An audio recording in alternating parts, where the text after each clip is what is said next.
bien sûr, on ne peut pas parler des Zarzis sans parler des éponges.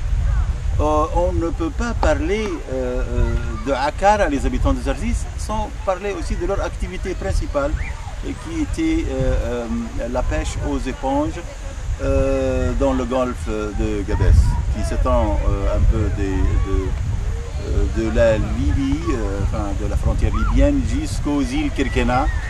C'était l'espace de chasse et de pêche des Akara, qui avait acquis cette technique par les Maltais et par les Grecs progressivement, et qui l'ont adopté pour leur milieu géographique et de richesse maritime. Donc quand les Akara ont pris cette technique, ils l'ont pris comme une pêche de masse saisonnière. Il allait à deux reprises, c'est-à-dire deux campagnes de pêche, une pendant l'automne et une pendant l'été. Et il y avait une centaine de bateaux qui allaient ensemble sur ces endroits, surtout les îles Kerkena. Il allait ensemble et revenait ensemble. Et là, surtout parce qu'il y avait de grands courants marins entre Djerba et les îles Kerkena qui étaient très difficiles. Et c'était une très grande épreuve pour les passer. C'était comme une sorte d'aventure, une sorte d'activité de courage et de persévérance contre les tempêtes, contre les difficultés et contre un peu aussi les vents, parce qu'il utilisait des bateaux à voile minuscules de 9 mètres au maximum. Et ils ont su adapter cette richesse à leur activité quotidienne et saisonnière, surtout quand ils vendaient leurs produits de pêche, c'est-à-dire les éponges à Sfax.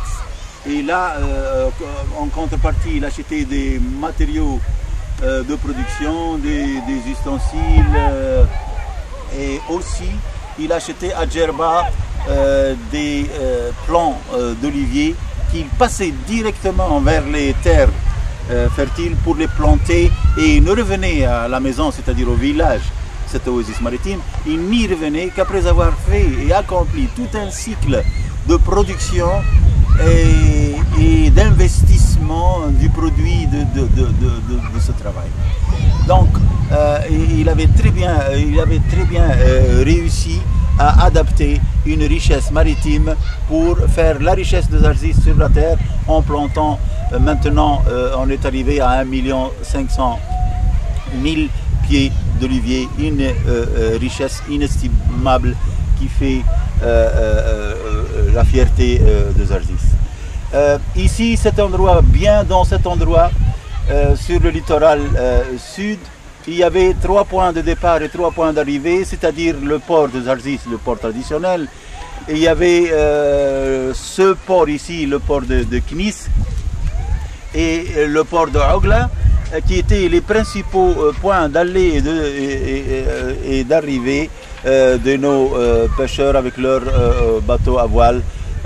Bien sûr qu'on attendait surtout au retour, et là chacun essayait de voir lequel de ses parents va arriver le premier, et pendant le soir, quand ils venaient le soir, ils annonçaient leur arrivée par le son du corps qui retentissait dans tout le village.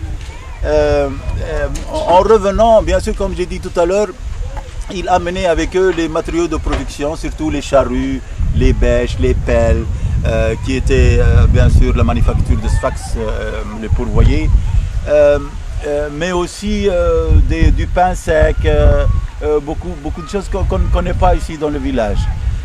En même temps, ils n'avaient pas seulement apporté des matériaux, il avait aussi apporté des techniques, il avait apporté un savoir-faire, il avait apporté aussi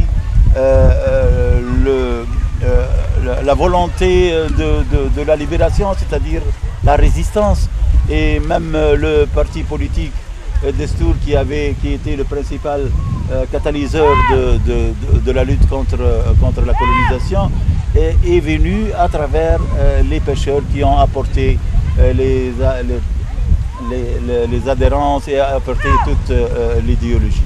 Donc l'éponge, quand on parle d'éponge et on parle de festival d'éponge, c'est toute une culture, c'est toute une histoire qui est derrière tout ça. Ce n'est pas un fétichisme de patrimoine, mais plutôt une histoire consistante, une histoire qui a évolué, une histoire qui a donné ses fruits et une histoire qui était très intégrée dans le milieu et dans le comportemental humain, qui avait converti la richesse de la mer en une richesse sur la terre, une richesse durable et utile et écologique.